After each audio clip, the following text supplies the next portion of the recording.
سارے لوگ ایک دین پر تھے، لیکن پھر حضرت نوح علیہ السلام سے کچھ پہلے شیطان نے لوگوں کو بت پرستی میں مشغول کر دیا تھا۔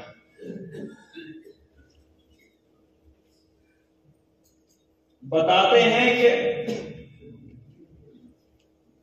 کچھ نیک لوگوں کا انتقال جب ہوا، جن کا لوگوں میں بہت اثر و رسوخ تھا، لوگوں کے دلوں میں جن کی بہت قدر و منزلت تھی، بہت مرتبہ تھا، ان لوگوں کا جب انتقال ہوا تو شیطان نے پہلے لوگوں کو ان جگہوں کو دکھایا کہ جہاں پر وہ نیکوکار عبادتیں کیا کرتے تھے۔ پھر اس کے بعد جب وہ صدی ختم ہوئی، وہ لوگ جب ختم ہوئے تو ان کی اولاد سے شیطان نے یہ کروایا کہ تمہارے جو باپ دادا تھے وہ ان بزرگوں کو قدر و احترام سے دیکھتے تھے، اگر تم بھی ان سے محبت کرتے ہو، تمہیں ان کی بہت یاد آتی ہے، تو اس کا ایک طریقہ میرے پاس یہ ہے کہ ان کی تصویر بناؤ اور اپنے پاس رکھو، جب بھی تمہیں یاد آیا کرے تو ان تصاویر کو دیکھ کر کے اپنا دل بہلایا کرے۔ تو اس طریقے سے شیطان نے ان لوگوں کے درمیان بت پرستی کا راستہ ہموار کر دیا۔ پھر اس کے بعد جب تصاویر بنائی گئی تو پہلے تعظیم، اور جب یہ نسل بھی ختم ہوئی تو پھر شیطان نے ان کے بچوں کو یہ سکھایا کہ تمہارے جو باپ دادا تھے وہ ان تصویروں کے سامنے جھکتے تھے، ان کا احترام اس قدر کرتے تھے، اس قدر کرتے تھے، اور آخرکار ان تصویروں کے سامنے ان کا سر جھکا ہی دیا، اور اس طریقے سے بت پرستی کی شروعات ہوئی۔ جب لوگ بت پرستی میں مشغول ہوئے تو اللہ تبارک و تعالی نے اپنے فضل سے ان کی طرف حضرت نوح علیہ السلام کو بھیجا، جو حضرت آدم علیہ السلام کے بعد انسانوں کی طرف پہلے رسول تھے جو انہیں بت پرستی سے روکنے کے لیے تشریف لائے تھے۔ تو اللہ تبارک و تعالی بیان فرماتا ہے، انا ارسلنا نوحا الی قومہ، بے شک ہم نے نوح کو اس کی قوم کی طرف بھیجا، ان انذر قومک من قبل ان یاتیہم عذاب علیم، کہ ان کو ڈرا اس سے پہلے کہ ان میں دردناک عذاب آئے۔ اگر اللہ تبارک و تعالی چاہتا تو جو ہی وہ لوگ بت پرستی میں مشغول ہوئے تھے، جو ہی وہ لوگ گناہوں میں محو ہو گئے تھے، تو اللہ تبارک و تعالی اگر چاہتا تو اسی وقت ان کی پکڑ فرما لیتا اور انہیں ان کے گناہوں کی سزا دے دیتا، لیکن اس نے فضل فرمایا، کرم فرمایا کہ گناہوں پر پکڑ فرمانے سے پہلے حضرت نوح علیہ السلام کو نصیحت کرنے کے لیے بھیجا کہ وہ لوگوں کو اس گناہ کے دلدل سے نکال کر کے اللہ تبارک و تعالیٰ کی بارگاہ کی طرف لے آئے۔ تو یہ اللہ تبارک و تعالیٰ کا بہت بڑا فضل ہے کہ پکڑ سے پہلے، عذاب نازل فرمانے سے پہلے سمجھانے کے لیے اپنے محبوبوں کو بھیجتا ہے۔ تو اسی طریقے سے حضرت نوح علیہ السلام کو بھیجا، قال یا قوم انی لکم نذیر مبین، حضرت نوح نے فرمایا، اے میری قوم، میں تمہارے لیے صریح ڈر سنانے والا ہوں، ان اعبدوا اللہ، کہ اگر تم اسی پر قائم رہے اس بت پرستی کو نہیں چھوڑا، ان گناہوں کے دلدل سے نہیں نکلے، تو اس دنیا میں بھی تم پر اللہ کا عذاب نازل ہوگا اور آخرت میں بھی تم پر اللہ کا عذاب آئے گا۔ اور اگر میری دعوت قبول کر لو، میں جو نصیحت کر رہا ہوں اس نصیحت کو سنو، تو یہ ہے کہ ان اعبدوا اللہ واتقوہ واطیعون، کہ اللہ کی بندگی کرو، بت پرستی چھوڑ دو، گناہوں کے دلدل سے نکل جاؤ اور اللہ کی عبادت کرو، اس کی بندگی کرو، واتقوہ اور اس سے ڈرو، واطیعون اور میرا حکم مانو، میری اطاعت کرو۔ اور اگر تم ایسا کرو گے تو اس کا فائدہ کیا ملے گا؟ یغفر لکم من ذنوبکم، وہ تمہارے کچھ گناہ بخش دے گا، وَيُؤَخِّرُكُمْ إِلَىٰ أَجَلٍ مُّسَمًّى، اور ایک مقررہ وقت تک تمہیں مہلت عطا فرمائے گا۔ إِنَّ أَجَلَ اللَّهِ إِذَا جَاءَ لَا يُؤَخَّرُ، بے شک اللہ کا وعدہ مقررہ وقت جب آتا ہے وہ ہٹایا نہیں جاتا ہے، پیچھے نہیں کیا جاتا۔ لَوْ كُنْتُمْ تَعْلَمُونَ، اسی طرح تم اگر یہ بات جانتے تو تم میری دعوت قبول کر لیتے، میری بات مانتے، لیکن قوم نے ان کی ایک بھی نہیں سنی، بلکہ الٹا انہیں تکلیفیں دی، اذیتیں دی، اتنا ان کو مارتے تھے کہ بالکل مردہ سمجھ کر کے پھر راستے سے ادھر پھینک دیتے کنارے کی طرف، جب تو یہ مرنے ہی والا ہے، بس تھوڑی دیر میں مرے گا۔ لیکن حضرت نوح علیہ السلام پھر جب ہوش میں آ جاتے تھے تو پھر سے نئے عزم مصمم کے ساتھ، نئے حوصلے کے ساتھ اللہ تبارک و تعالیٰ کی دعوت تبلیغ میں مصروف ہو جاتے تھے۔ اور یہ سلسلہ 1-2 سال نہیں چلا، 950 سال تک یہی سلسلہ چلا۔ 950 سال تک حضرت نوح علیہ السلام نے اپنی قوم کو سمجھایا، اور وہ اس کے مقابلے میں یہ اجر دیتے تھے کہ ان کو بہت مارتے تھے اور بے ہوش کر دیتے تھے، لہو لہاں کر دیتے تھے۔ لیکن 950 سال تک بھی حضرت نوح علیہ السلام کے صبر میں کوئی کمی نہیں آئی، نہ ان کے دعوتی سرگرمیوں میں کچھ کمی آئی، بلکہ شروع سے اخیر تک وہ اسی طریقے سے عزم مصمم کے ساتھ، پختہ ارادے کے ساتھ اللہ تبارک و تعالیٰ کے پیغام کو قوم تک پہنچاتے آئے، اور ان کی تکلیفوں کی کچھ پرواہ نہیں کرتے۔ پھر اس کے بعد جب قوم کی طرف سے بالکل ہی مایوس ہوئے، وہ قوم ایسی تھی کہ جب کسی کا انتقال ہوتا تھا تو اپنے بچوں کو وصیت کرتا تھا کہ نوح پر کبھی ایمان نہیں لانا، اس کی بات کبھی نہیں سننا۔ تو آخرکار 950 برس کے بعد حضرت نوح علیہ السلام نے پروردگار عالم کی بارگاہ میں عرض کی، قال رب انی دعوت قومی لیلا ونہارا، عرض کی اے میرے رب، میں نے اپنی قوم کو رات دن بلایا، فلم یزدہم دعائی الا فرارا، لیکن میرے سمجھانے سے انہیں کوئی فائدہ نہیں ہوا۔ وہ اتنی ہٹ دھرم قوم تھی کہ دن رات کے سمجھانے کے باوجود بھی میرے قریب آنے کے بجائے میرے بلانے سے انہیں بھاگنا ہی پڑا۔ جتنا میں ان کو قریب لانا چاہتا تھا اتنا ہی وہ لوگ دور بھاگتے تھے،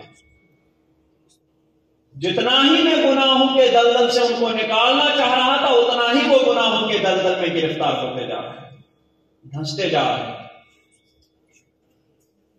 وَإِنِّي كُلَّمَا دَعَوْتُهُمْ لِتَغْفِرَ لَهُمْ،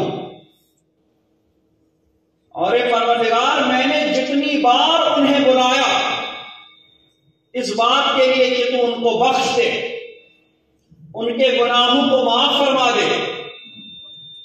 جعلوا اصابعهم فی آذانہم، وہ کیا کرتے تھے؟ انہوں نے اپنے کانوں میں انگلیاں رکھی.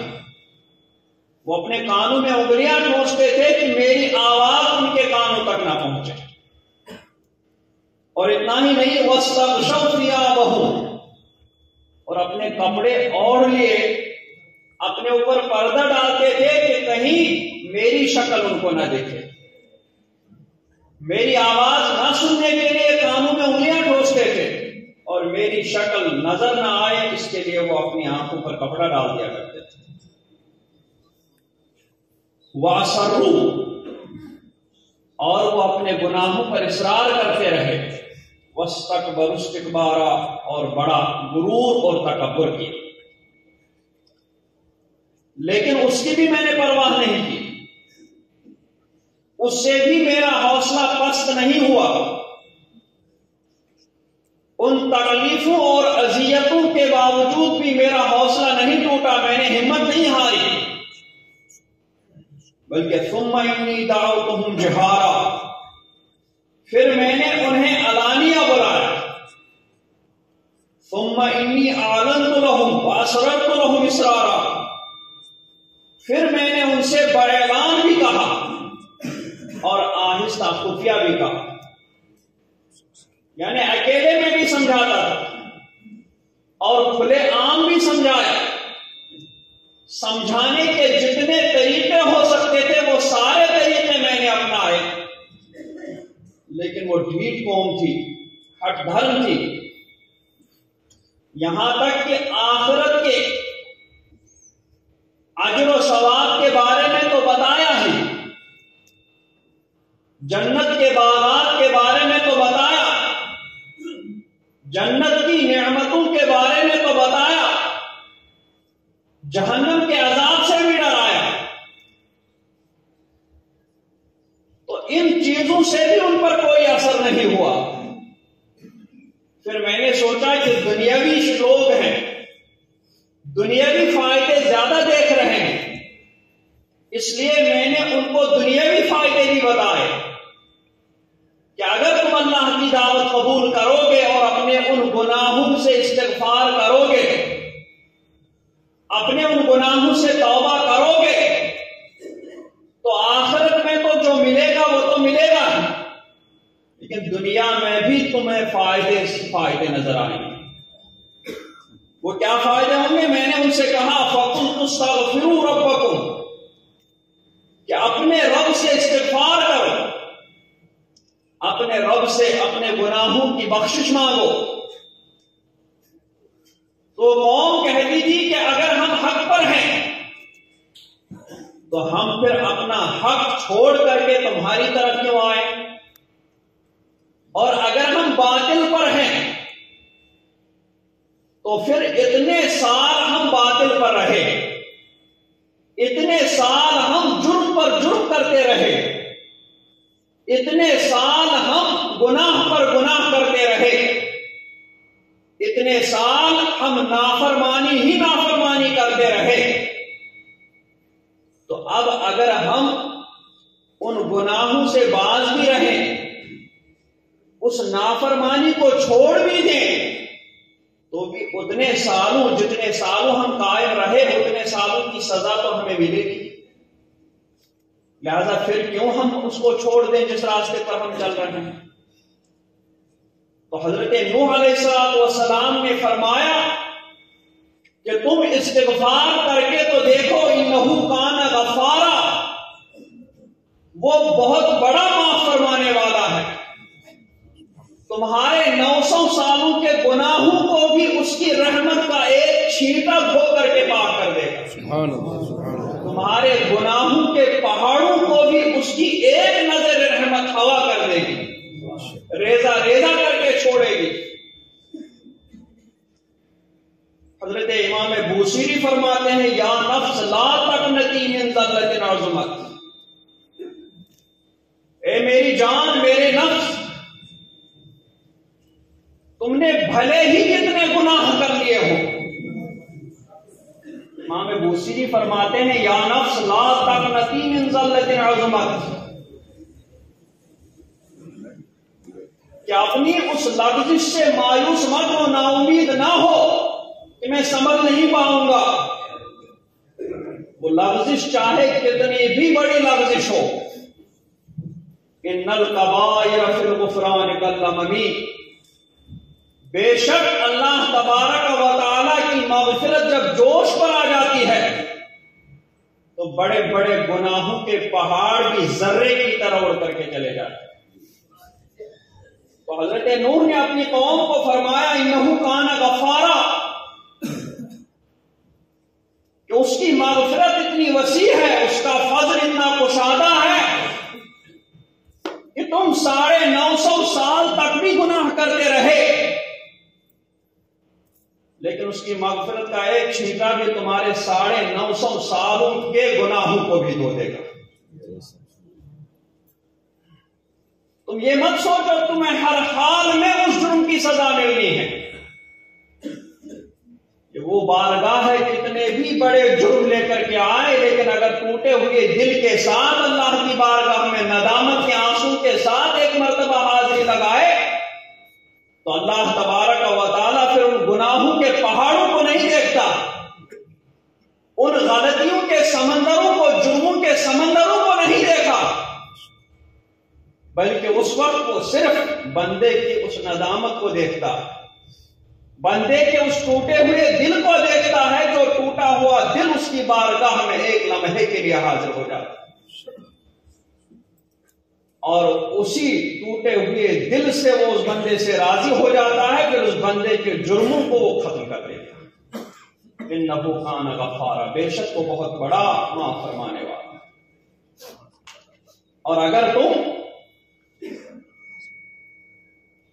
ایسا کرو گے تو تمہارے گناہوں کو تو دھو دے گا اور یرسل السماء علیکم مدرارا. کہتے ہیں کہ حضرت نوح علیہ السلام کی ان باتوں سے پہلے وہ لوگ قحط سالی میں بھی مبتلا ہوئے تھے، بچے پیدا ہونا بند ہو گئے تھے، مال و دولت کے لالے پڑ گئے تھے.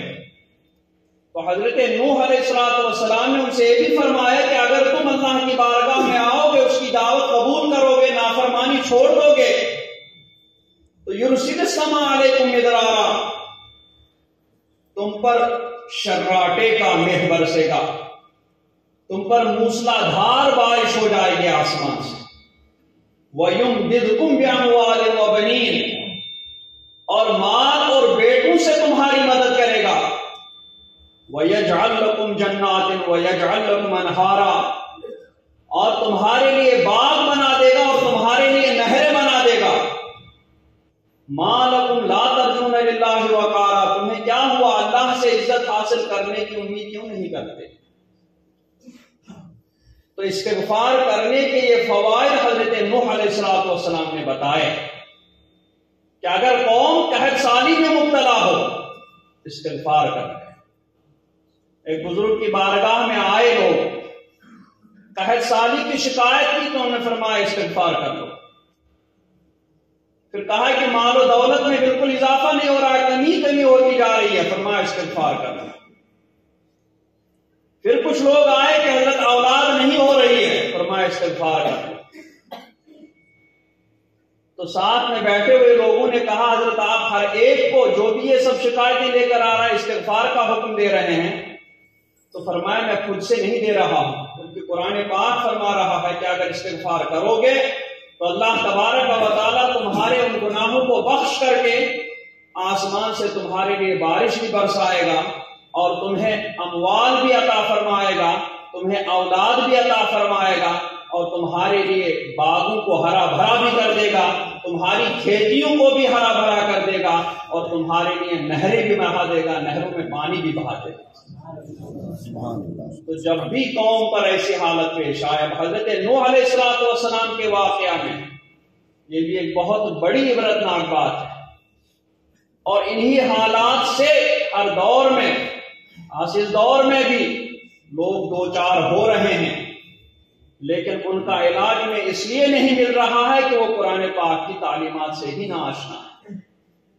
اگر قرآن پاک کی تعلیمات حاصل کر لی ہوتی، اس کو پڑھا ہوتا، اس کو چھوڑا نہ ہوتا، تو آج بھی قرآن پاک ہی میں انہیں اپنی ساری بیماریوں کا علاج اور ساری چیزوں کا جواب مل جاتا۔ اللہ تبارک و تعالی ہمیں ہمارے گناہوں سے پاک و صاف رہنے کی توفیق عطا فرمائے، بچنے کی توفیق عطا فرمائے، اور جو گناہ ہم سے سرزد ہو چکے ہیں اللہ تبارک و تعالی ان کی بخشش فرمائے۔ صلی اللہ تعالی علی خیر خلقہ محمد وعلی آلہ وصحبہ اجمعین برحمتک یا ارحم الراحمین۔